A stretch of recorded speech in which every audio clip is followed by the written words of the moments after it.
আমি আপনাদেরকে এক্স-রেটা দেখা দিতেছি। তবে এখানে ভালো জিনিস হচ্ছে সে বেঁচে গেছে, কারণটা হইতেছে সে রাস্তার সাইডে পড়ছে।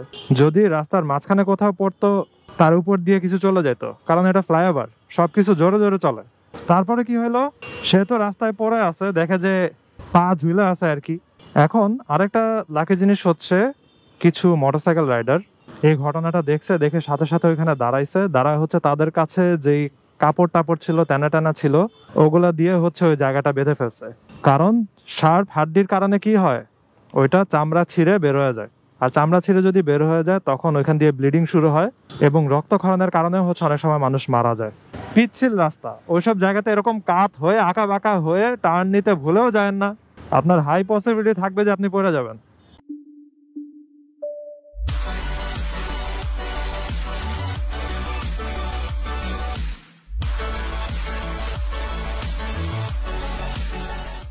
এই হোয়াট ইজ গোয়িং অন, আমি এখন আছি হচ্ছে প্লাটিনাম হসপিটালের সামনে।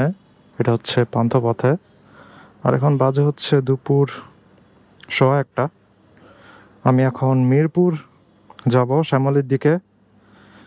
এখানে আসছিলাম এক মেডিকেলে, এখন যাব আরেক মেডিকেলে। এখানে আসছে একজনের জন্য, ওই মেডিকেলে যাব হচ্ছে আমার জন্য। সো যেতে যেতে কথা বলি, দেখেন কি অবস্থা হয়েছে কাদায়। ওয়াশ করা কোনো লাভ টাভ হবে না আর কি, কিন্তু অ্যাটলিস্ট ডেইলি একবার ওয়াশ করা উচিত। বাসায় যাওয়ার পরে পানি মাইরা হচ্ছে কাদা টাদাগুলো সরানো উচিত, যেটা আমি করি না। Very bad. হোয়াটএভার, যাওয়া শুরু করি। এই হসপিটালটা হইতেছে এই যে এদিকে কাঁঠাল বাগানের ঢালে ঢোকার যে রাস্তাটা, এদিক দিয়ে যায় আর কি। ওরে, তারা যে রাস্তা পার হইতেছে তাকাই না। অন্ধপথে তো ঢোকা পসিবল না, এদিক দিয়ে পুলিশে ধরবে শিওর। এদিক দিয়ে যাইতে হবে, কিছু করার নাই। আচ্ছা, আপনাদেরকে তাইলে ঘটনা বলি কি হয়েছে।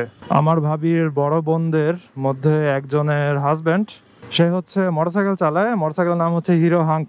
সো হাঙ্ক খুবই ভালো মোটরসাইকেল, তবে ওজনটা একটু বেশি আর কি। যাই হোক, ওগুলো ম্যাটার না। মেইন কাহিনী হইতেছে যাত্রাবাড়ি ফ্লাইওভারের উপরে মোটরসাইকেল চালা যাইতেছিল। কিরে ভাই, বস্তা পড়ে গেল হঠাৎ করে। এখন যাইতে যাইতে পিছন থেকে একটা বাস তাকে জোরে জোরে হর্ন দিতেছিল ওভারটেক করার জন্য।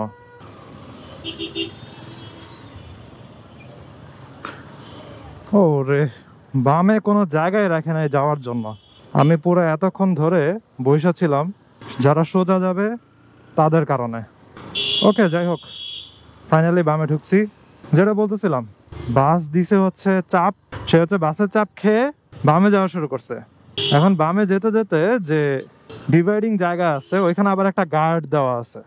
সো সে ভালো স্পিডে ছিল আই গেস। বৃষ্টির পানিতে চাকা পিছলা খায় পড়ে গেছে। এখন এমন না যে তার টায়ার পুরানো ছিল, নতুন লাগানো টায়ার, পিছলা খায় পড়ে গেছে। যদিও এখানে অনেক কারণই থাকে, মনে করেন টায়ার প্রেশারও একটা ফ্যাক্ট। টায়ার প্রেশার যদি অতিরিক্ত বেশি যাওয়া থাকে তখনও কিন্তু ব্রেক একটু কম ধরে। যাই হোক, পিছলা খায় পরে স্লাইড করে গিয়ে বাড়ি খাইছে ডিভাইডারের সাথে, কিন্তু ওইখানে কিছু হয় নাই। বাট মোটর সাইকেলের পুরা ওয়েট তার পায়ের উপরে পড়ছে, আর হচ্ছে পা ভেঙে গেছে আর কি কয়েকটা জায়গাতে। আমি আপনাদেরকে এক্স-রেটা দেখা দিতেছি। তবে এখানে ভালো জিনিস হচ্ছে সে বেঁচে গেছে, কারণটা হইতেছে সে রাস্তার সাইডে পড়ছে। যদি রাস্তার মাঝখানে কোথাও পড়তো তার উপর দিয়ে কিছু চলে যেত, কারণ এটা ফ্লাইওভার, সবকিছু জোরে জোরে চলে। তারপরে কি হলো, সে তো রাস্তায় পড়ে আছে, দেখে যে পা ঝুলে আছে আর কি, ভেঙে। এখন আরেকটা লাকি জিনিস হচ্ছে কিছু মোটরসাইকেল রাইডার এই ঘটনাটা দেখছে, দেখে সাথে সাথে ওইখানে দাঁড়াইছে। দাঁড়ায় হচ্ছে তাদের কাছে যেই কাপড় টাপড় ছিল, টানা টানা ছিল, ওগুলা দিয়ে হচ্ছে ওই জায়গাটা বেঁধে ফেলছে। কারণ শার্প হাড্ডির কারণে কি হয়, ওইটা চামড়া ছিঁড়ে বের হয়ে যায়। আর চামড়া ছিঁড়ে যদি বের হয়ে যায় তখন ওইখান দিয়ে ব্লিডিং শুরু হয়, এবং রক্তক্ষরণের কারণে হচ্ছে অনেক সময় মানুষ মারা যায়। সো জায়গাটা তাড়াতাড়ি করে হচ্ছে বেঁধে ফেলছে, যেন ওইখান দিয়ে শার্প হাড্ডিটা বেরোতে না পারে প্রেশারের কারণে, এবং ব্লিডিং যেন শুরু না হয়। এই জিনিসটা ইনস্ট্যান্ট করাটা খুবই ইম্পর্টেন্ট ছিল। আরে বৃষ্টি শুরু হয়ে গেছে আবার। এখানে তার 3টা লাখ কাজ করছে। একটা হইতেছে রাস্তার মাঝখানে পড়া নাই, আর একটা হইতেছে এমন কিছু মানুষ পাইছে যারা হচ্ছে ইনস্ট্যান্ট তাকে হেল্প করছে। আর 3 নাম্বার লাখ যেটা কাজ করছে ওইটা হচ্ছে সে তার বউয়ের অফিসের সামনেই একদম অ্যাক্সিডেন্ট করছে। পরে তার ওয়াইফ হচ্ছে অফিসের কয়েকজন লোক নিয়ে তারপরে হেঁটে হেঁটে ফ্লাইওভারের উপরে উঠে তারপরে সিএনজিতে করে তাকে মেডিকেলে নিয়ে গেছে। ফার্স্টে পঙ্গুতে নিয়ে গেছে, তারপরে দেখছে যে ওখানে অপারেশন হতে অনেক টাইম লাগবে, দেন ওইখানে নিয়ে আসলো যেখান থেকে আমি বেরোইলাম। মেডিকেলের নাম আমি বারবার ভুলা যাই, প্লাটিনাম। যাই হোক, আই গেস কস্ট বেশি গেলেও তাড়াতাড়ি সার্জারিটা করা যাবে। এই যে আজকে 2টা বাজে হচ্ছে তার অপারেশন, এখন মোস্ট প্রবলি অলরেডি ঢুকায় ফেলছে তাকে থিয়েটারে। এখন জিনিসটা যে অনেক সময় হাইওয়েতে মানুষ অ্যাক্সিডেন্ট করে পড়ে থাকে, অনেকক্ষণ ধরে হচ্ছে কোনো হেল্প পাওয়া যায় না, তখন কি হয়, রক্তক্ষরণ হইতে হইতে মরে যায়। সবার ফার্স্টে রক্তক্ষরণ হইলে কি হয়, জ্ঞান হারায় ফেলায়। জ্ঞান হারানোর পরে এবার তো আরো বেশি বিপদ, আপনি কারো কলও দিতে পারবেন না, আপনি কারো ডাকতেও পারবেন না, কারণ আপনার জ্ঞানই নেই। সো ভাগ্য ভালো যে তার এখানে কয়েকটা হেল্প পাইছে এবং রক্তক্ষরণ হয় নাই, কারণ হাড্ডি যেভাবে ভাঙছে ম্যাক্সিমাম সময় যেটা দেখা যায় যে শার্প হাড্ডিটা ভেদ করে বের হয়ে যায়, এই জিনিসটা হয় নাই। এবং হচ্ছে সাথের যে বাইকাররা ছিল যারা তাকে রাস্তায় পড়ে থাকতে পাইছে, তার এই জিনিসটা হইতে দেয় নাই, থ্যাঙ্কস টু দেম। এখনো বাইকার্স ব্রাদারহুড অল্প হইলেও আছে, যদিও এখন কেউ কাউরে তেমন একটা ট্রাস্ট করে না, কারণ বাঙালিরা আসলে ট্রাস্ট বলতে এখন আর কিছু রাখে নাই। মনে করেন রাস্তায় কেউ হেল্প চাইতেছে, দেখা যায় যে সে আসলে অন্য কোনো উদ্দেশ্য আছে, ঝোপের ভিতরে অন্য মানুষ বসে আছে, হেল্প করতে আসলেই তারা এসা ধরে। এরকম বিভিন্ন ঘটনা হওয়ার কারণে এখন মানুষ আর রাস্তায় কেউ কাউরে ট্রাস্ট করতে চায় না। তারপরও যে তাকে মানুষেরা হেল্প করতে আসছে ঢাকার রাস্তায়, এই অনেক থ্যাঙ্কস টু দোজ বাইকার্স যারা হেল্প করছেন। হয়তো আমার ভিডিও আপনার ইউটিউব টাইমলাইনে আসতেও পারে, সো আপনাকে ধন্যবাদ।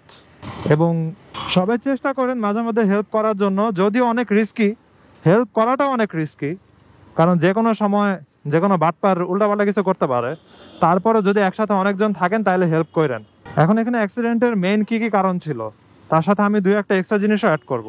ওটা হইতেছে ফ্লাইওভারে এমনি সবকিছু জোরে জোরে চলে, তবে টার্নে যে জায়গাগুলো আছে ওইখানে মানুষ হচ্ছে লিন হয়ে অথবা একটু বেশি স্পিডেই টার্ন নেয় আর কি।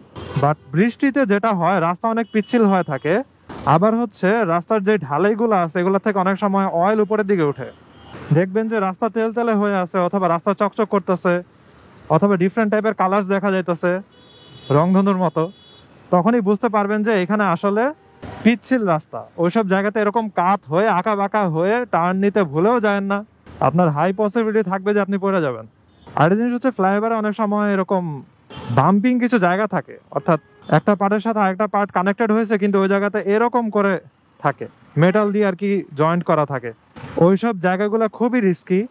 আমার ভিডিওতে আপনারা দেখবেন যে আমি যখন মহাখালী ফ্লাইওভার দিয়ে যাই তখন মোটরসাইকেল লিটারালি লাফায়, বাকের জায়গাগুলোতেও লাফায়।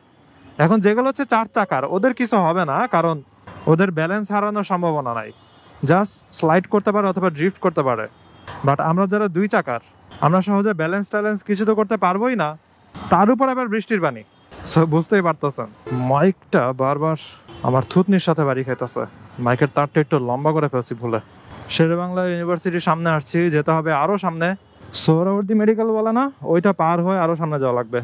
এই জন্য যেটা বলতেছিলাম যে বৃষ্টির পানিতে খুবই সাবধানে মোটরসাইকেল চালায়েন, এবং যারা সাইক্লিস্ট তাদের জন্য সেম, খুবই ডেঞ্জারাস অবস্থা বৃষ্টির পানিতে। আমি নিজে একবার পড়ছি, যদিও ওটা রাস্তায় না, ওইটা হচ্ছে আমার ইউনিভার্সিটির হলে গেছিলাম হচ্ছে দুপুরে লাঞ্চ করতে। তো লাঞ্চ করে যখন বের হইতেছি প্রচুর বৃষ্টি, সো এর ভিতরে বের হয়েছি আমি। বের হয়ে একটা একটু উঁচা জায়গা আছে মেইন গেটে, তো ওটার উপর দিয়ে আমি যাইতে নিছি আর পিছলা খায় পড়ে গেছি। চিন্তা করেন আমি এত স্লো স্পিডে যদি পিছলা খায় পড়ে যাই, যারা বেশি স্পিডে টার্ন নিতে নেয় তাদের কি অবস্থা হবে।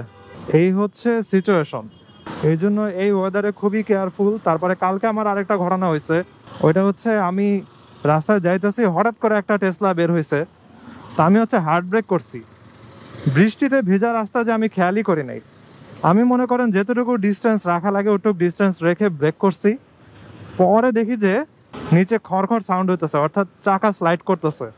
একদম টেসলাটার চাকার সামনে গিয়ে একদম ওর কোলের উপরে অলমোস্ট উঠে যেতাম আমি, ওইখানে গিয়ে আমি থামছি আর কি।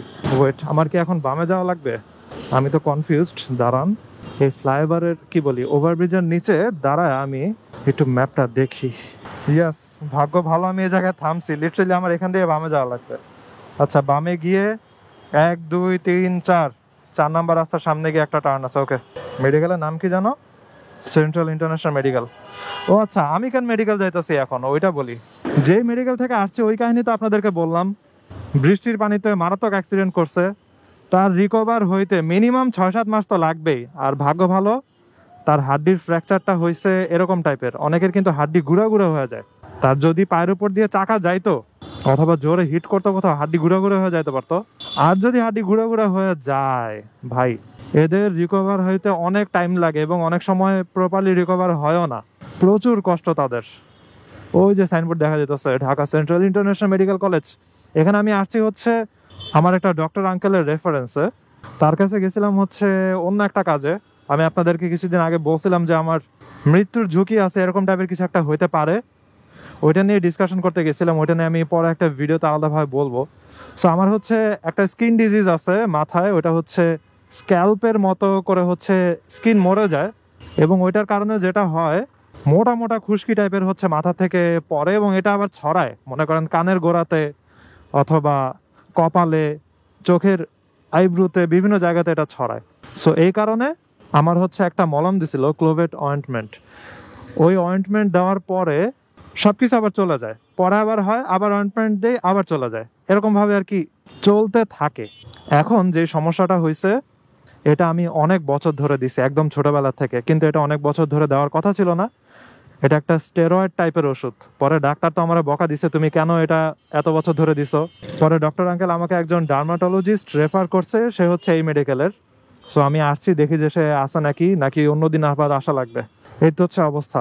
পরে আমি আপডেট দিয়ে দিব যে আজকে যার অপারেশন হওয়ার কথা ছিল তার কি অবস্থা। আর আমার এই স্কিন ডিজিজের দেখি কি উপায় করা যায়। এটার পার্কিং কই, মেডিকেলের পার্কিং কই? বিল্ডিং তো এখানে একটা, এখানে আর একটা। ভাই মেডিকেলের পার্কিংটা কোথায়? আচ্ছা আচ্ছা।